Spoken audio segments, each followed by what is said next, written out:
तो क्या आपको पता है पहले ज़माने में बालों की सुंदरता का राज क्या था और इतनी खूबसूरती आती कहाँ से थी? तो आइए मैं आपको बताती हूँ। तो यहाँ पे सबसे पहले मैं लेती हूँ एलोवेरा।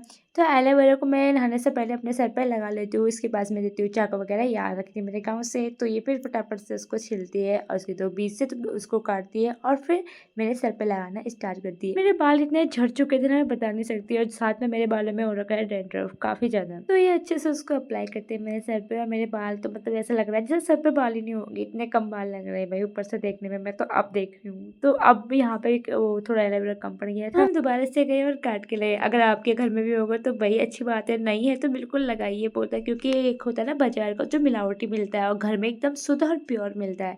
तो अब हम चाहते हैं यहाँ पे पुराने ज़माने के शैम्पू का यूज़ करने। तो आइए मैं बताती हूँ आप लोगों को, पहले लोग अपने सर कैसे धोया करते थे बिना शैम्पू के। तो यहाँ पे हम लाते हैं विमल के पेड़ के सामने, यहाँ से हम 2 टहनी तोड़ के लाते हैं, यानी कि काट के लाते हैं, और ये है 2 टहनियाँ। तो अब हम इसका यूज़ कैसे करेंगे हम आपको वो बताएंगे। तो यहाँ पे सबसे पहले हम उसको छील देते हैं, यानी कि उसके जो पत्ते हैं वो मैं साइड में रख देती हूँ गाय के बच्चे के लिए। तो अब हम साइड में रखने के बाद हम यहाँ पे उसको कूटना स्टार्ट कर देते हैं। अच्छे से कूटना है ताकि ये पहले हम उसको बाहर के जो छिकल होते हैं उसको बाहर निकाल सके। तो हमने अब छिकल बाहर निकाल दिया और जो उसके अंदर की जो डंडी थी वो उनको फेंक दिया और ये रह गया हमारे छिकल।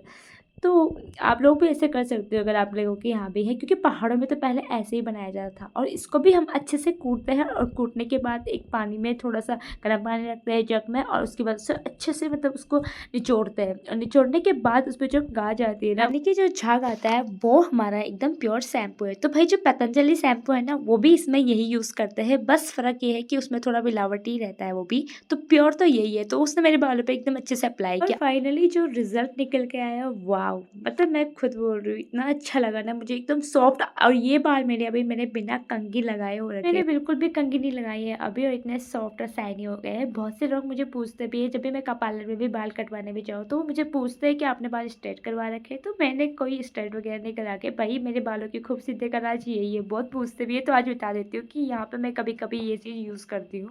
और ज़्यादा तो नहीं कर पाते लेकिन कभी कभार करती हूँ, लेकिन जब करती हूँ तो इतने शाइनी हो जाते हैं ना बाल, बता नहीं सकती। वैसे तो स्ट्रेट मेरे बाल थोड़े पहले से ही है, ऐसी बात नहीं है, लेकिन इसको लगाने के बाद तो एकदम काफ़ी सॉफ्ट और शाइनी हो गया, मुझे पता नहीं चल रहा। अब तो मैंने एक चोटी पे बांधी, एक चोटी बांधने में भी एकदम आसानी से मेरी एक चोटी भी बन चुकी है और इतने अच्छे लग रहे हैं बिना अभी सुलझाए हुए। और जब सुलझाऊंगी तो कितना प्यारे लगेंगे मुझे भी पता है। ऐसे रोज़ ट्राई तो नहीं कर पाती हूँ, लेकिन कभी कभी कर पाती हूँ। तो भाई अगर मुझे पता है रोज़ ट्राई करूँगी तो मुझे पता है कि एकदम अच्छा रिजल्ट निकल के आएगा। तो ये सारा सर जाता है, तो इसके लिए भी बहुत बड़ा थैंक यू। मिलता है नेक्स्ट वीडियो में, आज के लिए इतना ही। Bye bye. Like comment share जरूर करें।